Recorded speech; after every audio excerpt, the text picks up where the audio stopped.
Thank you all for being here. My name is Sydney. I'm going to be talking about a topic that I think is really important.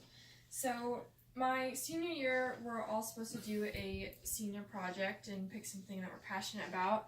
And something I chose was the animal shelter. It's something, or animal shelters just in general, it's something everyone hears about. There's quite a few in every community that you're in. They're all across different states. And for the project, I started volunteering there about a year ago. So it was part of my project to really look into something I was passionate about and wanted to learn more about. And animal shelters are a part of every community, and it's a great way to get involved in your community if you do have one. We do have one here in Hutchinson. That's where I was volunteering. I think it's a great opportunity to work with the animals and meet new people, and it also looks great on scholarships for volunteering wise. So I'm going to be telling you guys how shelters started out, how they were created and how they work together, and the impact the community has on the shelters. So I'm going to start with how shelters started off in general. So the 6th edition of the Columbia Encyclopedia says that the first laws of animal protection actually came from 19th century Great Britain. In 1822, the Martin Act was passed, which was directly for animal protection, farm animals, domestic animals, keeping them safe from any kind of abuse that may have happened to them.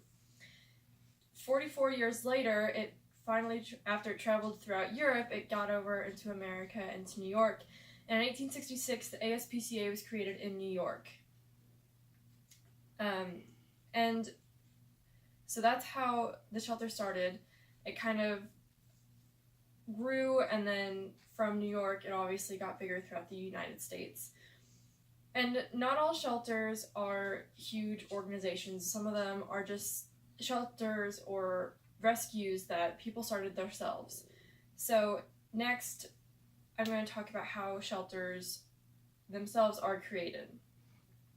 A magazine called The Louisiana Life wrote an article about two friends who didn't have an animal rescue in the town that they're from and took it upon themselves to create one. So these two friends created an animal rescue called A Second Chance, and it's actually a string of foster homes in Louisiana and Arkansas that animals can go to and that need someplace to go before they find their forever home, hopefully. And in 2013, Journal of Applied Animal Welfare Science talked about a collaboration between the ASPCA and six different communities in the U.S. And it was promoted as a way to increase the live release rates of animals in animal shelters. So the collaboration took place over 5 years, from 2007 to 2011, and it focused on just getting more animals out of shelters alive and putting them into new homes.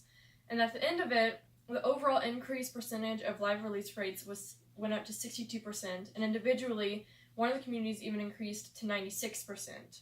So the collaboration between the ASPCA and the smaller shelters in these communities really made a difference in the animals that lived. And so that also leads me to my next point, which is that communities have a big impact on shelters themselves and the animals.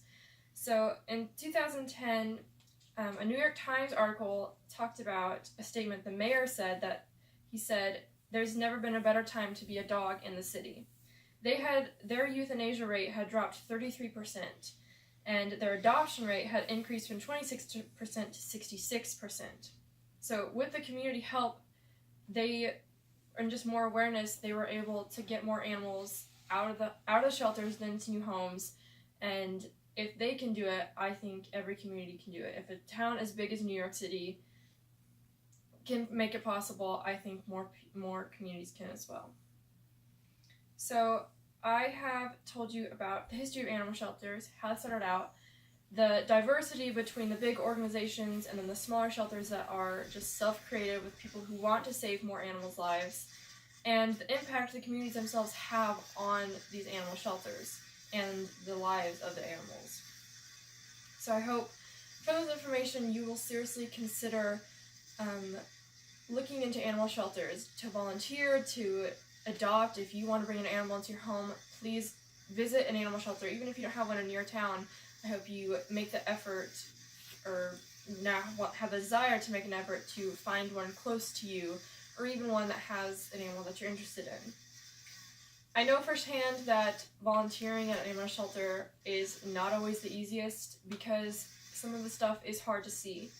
But animals, dogs and cats, they're said to bring happiness into people's lives. And sometimes they even say that they save us. So if they can save us and make us happy, I think we should do the same for them. Thank you.